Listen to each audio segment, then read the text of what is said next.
toutes les nations, faites des disciples, dit le Seigneur. Et moi, je suis avec vous tous les jours jusqu'à la fin du monde. Alléluia. Alléluia.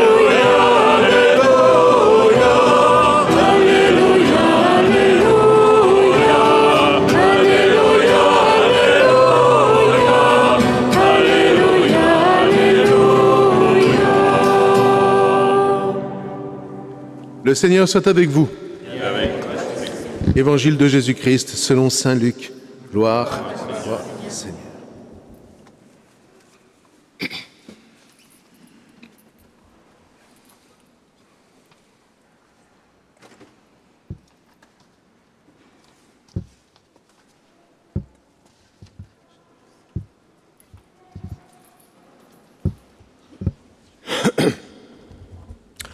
En ce temps-là, Jésus ressuscité, apparaissant à ses disciples, leur dit: Il est écrit que le Christ souffrirait, qu'il ressusciterait d'entre les morts le 3e jour, et que la conversion sera proclamée en son nom, pour le pardon des péchés à toutes les nations, en commençant par Jérusalem.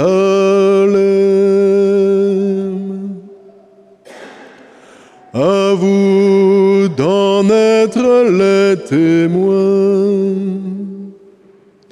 Et moi, je vais envoyer sur vous ce que mon Père a promis. Quant à vous, demeurez dans la ville jusqu'à ce que vous soyez revêtus d'une puissance venue d'en haut. Puis Jésus les emmena au dehors jusque vers Béthanie, et levant les mains, il les bénit. Or, tandis qu'il les bénissait, il se sépara d'eux et fut emporté au ciel. Ils se prosternèrent devant lui, puis ils retournèrent à Jérusalem en grande joie. Et ils étaient sans cesse dans le temple à bénir Dieu. Acclamons la parole de Dieu. Gloire à toi, Seigneur, gloire à toi. Acclamons la parole de Dieu. Gloire à toi, Seigneur, gloire à toi. Acclamons la parole de Dieu. Gloire à toi, Seigneur, gloire à toi.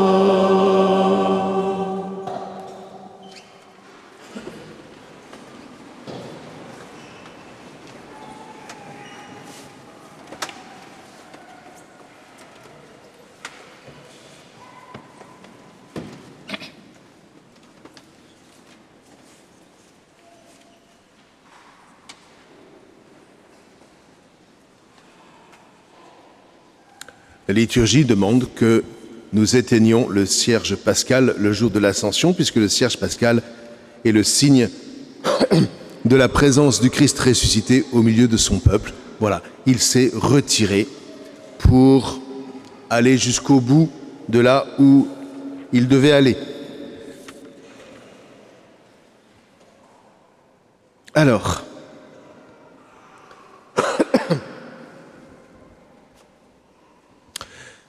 quand on entend ces passages, vous voyez, ce qui est essentiel, c'est de nous resituer, vous et moi, toujours, dans le grand contexte de l'histoire du salut tel que la Bible et tel que Jésus nous y a ouvert.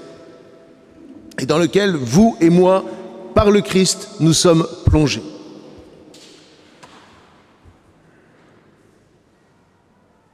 Nous avons été créés, frères et sœurs, pour la vie, mais pas pour la vie en soi. Nous avons été créés pour une vie en alliance avec Dieu. Nous avons été créés, Dieu, au tout début, donne la création, c'est ce qu'on nous dit, c'est ce qu'on nous raconte à travers le chapitre 1 de la Genèse. Il fait la création comme un potentiel. Il y a un potentiel de vie qui est inscrite dans cette création. Et l'enjeu de la création de l'homme va être pour Dieu de faire de cet homme un collaborateur, pour faire advenir la création à ce qu'elle a de meilleur, pour faire advenir tout son potentiel au réel.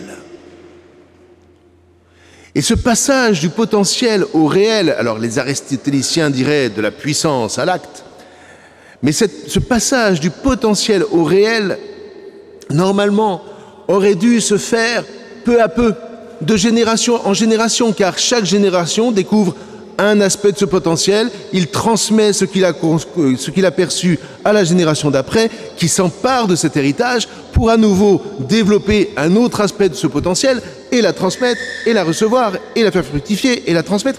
Et ainsi, vous voyez, se vit normalement dans le projet de Dieu, ce passage de génération en génération, qui est un déploiement de la création. Mais dans l'alliance, dans cet attachement au Seigneur, avec une condition, c'est que cet attachement se départisse absolument, et là c'est une question de choix, de tout esprit de convoitise.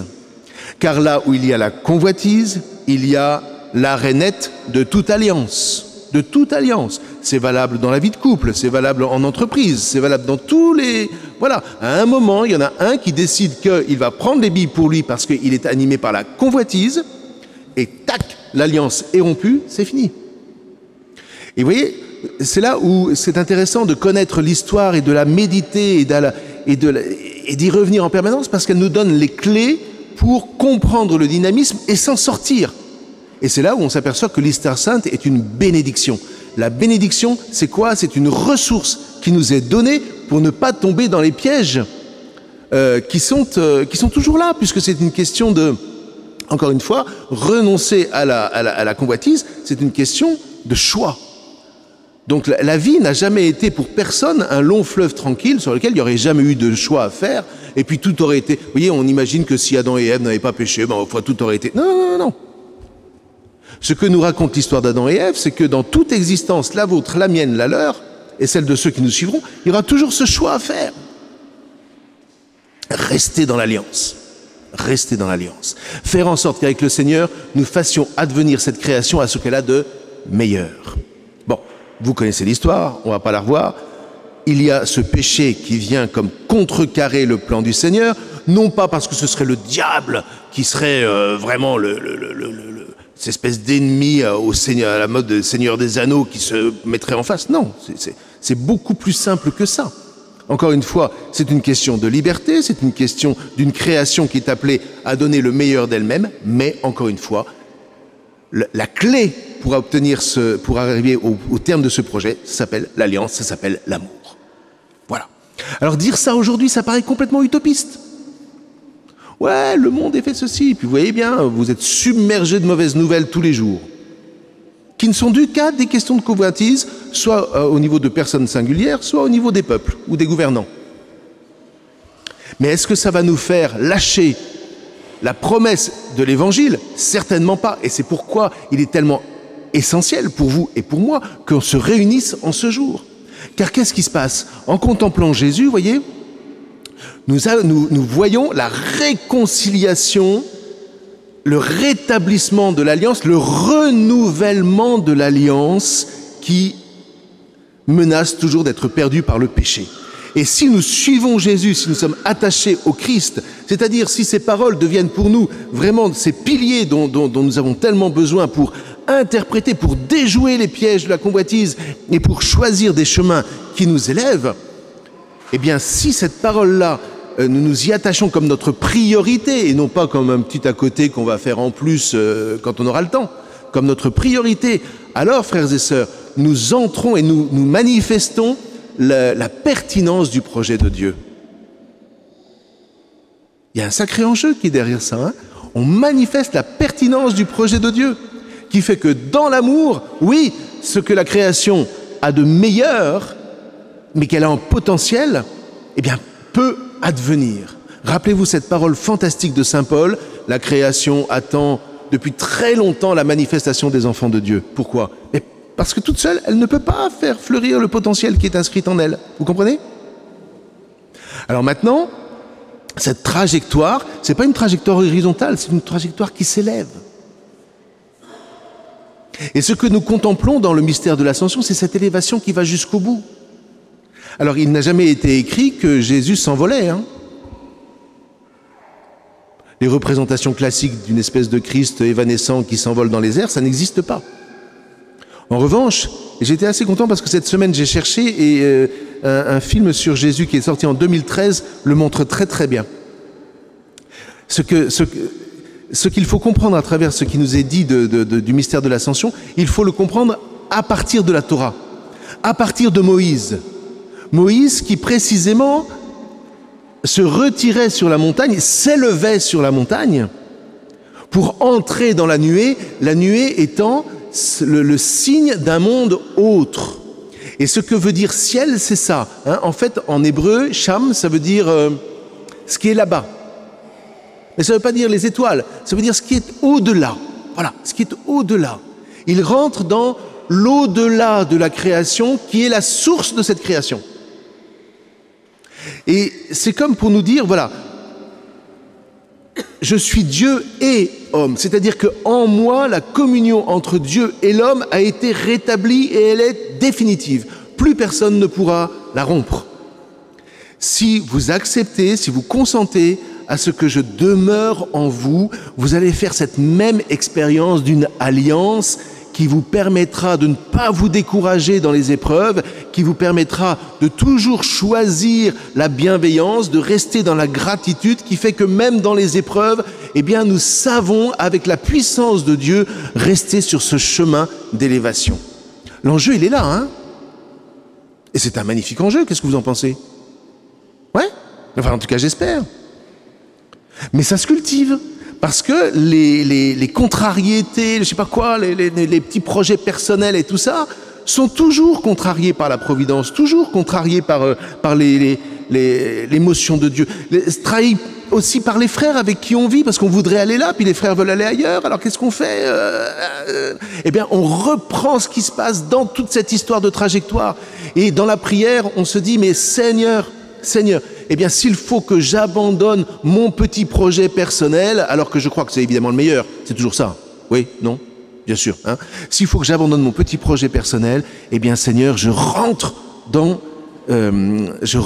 l'alliance, c'est-à-dire je suis uni à mes frères et sœurs, et j'accepte, parce que je sais que dans ce chemin-là, je vais grandir et te suivre.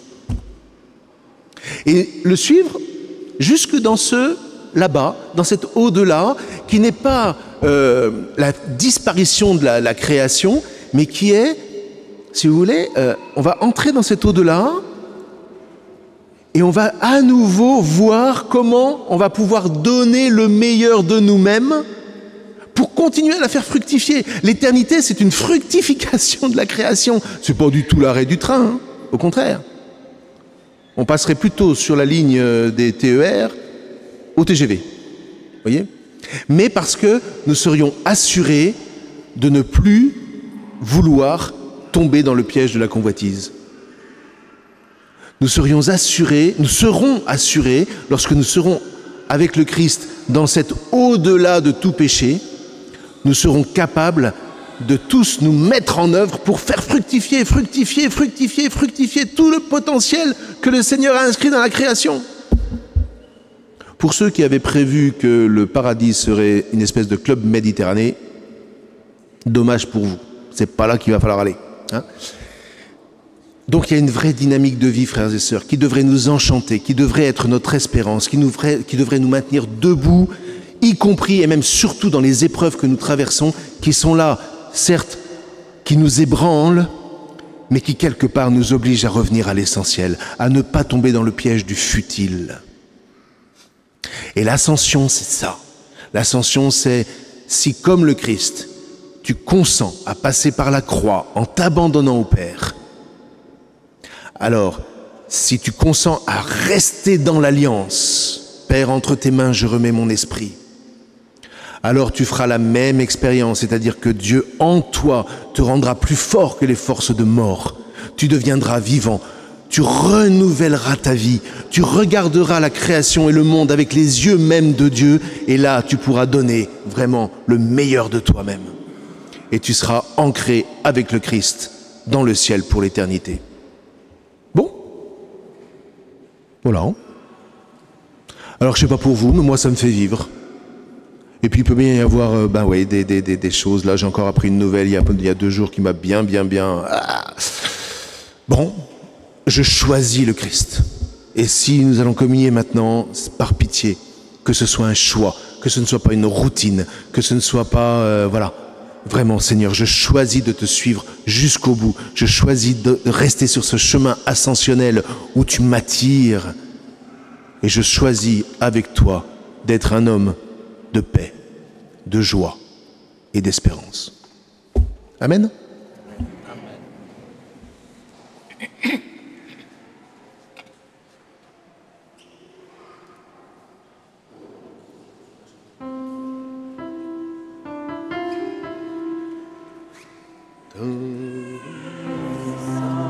À toi la louange, toi qui règnes sur tout l'univers.